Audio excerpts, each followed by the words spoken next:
يعني هو لجنه السكاوتنج بترشح اكتر من مدرب، منهم جوزيه جوميز، ماركو روزا. بالمناسبه خلينا متفقين ان انت مش لازم تجيب مدرب سي في قوي جدا بمرتب قوي جدا. انت في الاول وفي الاخر بتلعب في الدوري المصري، بطوله افريقيا، حاجات انت اصلا بتاخدها باقل سكواد عندك. تمام. مش لازم انا اطلع بسقف الرواتب او ان انا اجيب مدرب. انا مش لازم اجيب جوارديولا على فكره. انا مش لازم اجيبه عندي الدوري المصري. اكيد مش هيقدم لي حاجه خارقه للواقع. كده كده الاهلي بيكسب كل البطولات، بيكسب كل الفرق، بيعمل اداء كويس في بعض الاحيان، يعني معظم الوقت بيعمل اداء كويس. مش شرط ان انا اجيب مدرب هيعمل ايه زياده عن اللي احنا كنا بنعمله قبل كده.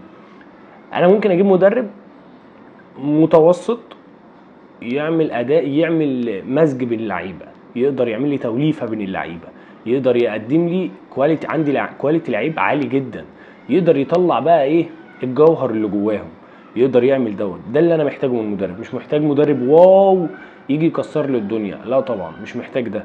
بس فانا يعني انا من قناعاتي ان الكابتن عماد النحاس ممكن يكمل، ممكن ياخد فرصه 3 4 ماتشات. وفي نفس الوقت انت كده كده بتعمل ايه، بتشوف مدرب، بتتفق برضو عشان بحيث ان هي ما ظبطتش مع الكابتن عماد.